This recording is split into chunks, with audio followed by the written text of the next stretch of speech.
On August 5th, 1968, Quaker Sound Studios opened for business at 212 North 12th Street, Philadelphia. The owner, Joe Tarsia, invited a couple of acquaintances to try out his new place. So, writer-producers Kenny Gamble and Leon Huff brought in a rhythm section made of Ronnie Baker, Norman Harris, Earl Young, Bobby Eli, Larry Washington, and Lenny Pakula for a test session. 3 songs were recorded: We Don't Need No Music for the Landslides, as well as Ghetto Woman and Rover Rover for Ruth McFadden. After listening to the playbacks, Kenny Gamble simply said, "Sounds great, Joe, we'll use it." And the sound of Philadelphia was born. 5 years later, the very same musicians created disco.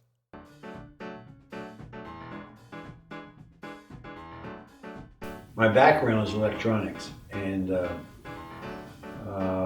one day somebody asked me to fix a tape recorder, and the tape recorder was in a recording studio, and I said yes, fix the tape recorder, and I never left. And from there I started to work for various studios fixing their equipment, and got the urge to get not only fix it but to use it, and began to find my way in mixing and recording sound. At Sigma, we were always looking for the better mousetrap.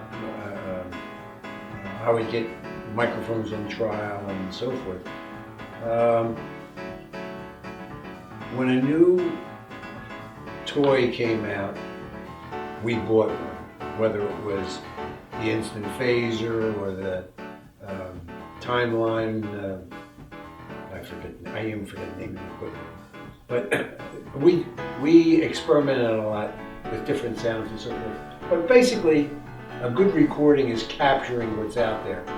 And if we did anything spectacular, we tried it in the mix, because that was a place where you could try and undo, while if we tried to make the initial recording as pure as possible, so that the coloration, if we wanted it, was added later. When we come in, it's like going to work.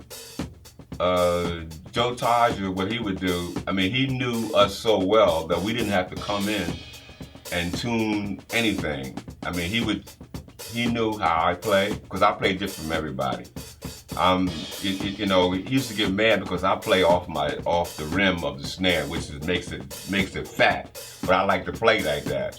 I used to hit the rim so hard I crack sticks all the time. But I like a fat snare. So he knew how to adjust all the drums. I would take my drums in there, I have up here. These are my studio drums. So I would take them. He would tune them up. I would leave them there, and he would tune up he could set up everything. All we got to do is come in there and play. But typically in Sigma, it was very hectic. I'm still trying to convince my wife that I really did go to work at 10 o'clock in the morning and didn't come home till 3, and then would have to be in the studio for a 10 o'clock section the next day. So, especially in the early days before Sigma had a large staff, and support people, it was day and night, and it was work, but fun work. Well, the best way I can describe it is I've been in enough sessions at Sigma, and I don't know anybody else who's heard more tapes than I have from Sigma. I'm going back from '68 on, from when Sigma first started.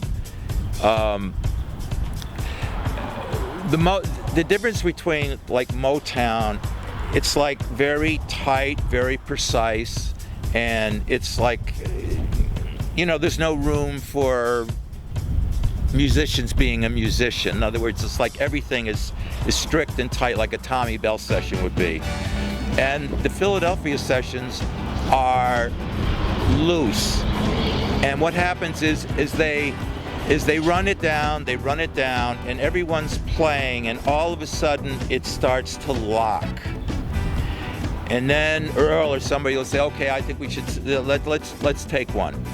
And then they do a few takes, and you can hear how this thing, it's like a living thing that's constantly moving and twisting.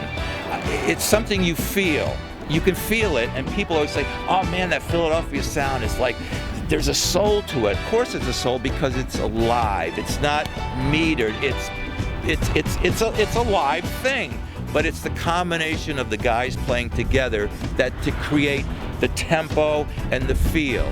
It's that you can't put it on one person. It's the combination of, and I don't know any other place that has that magic, because it is a magic. It really is. But I think in Philadelphia, they had the time to be able to do that.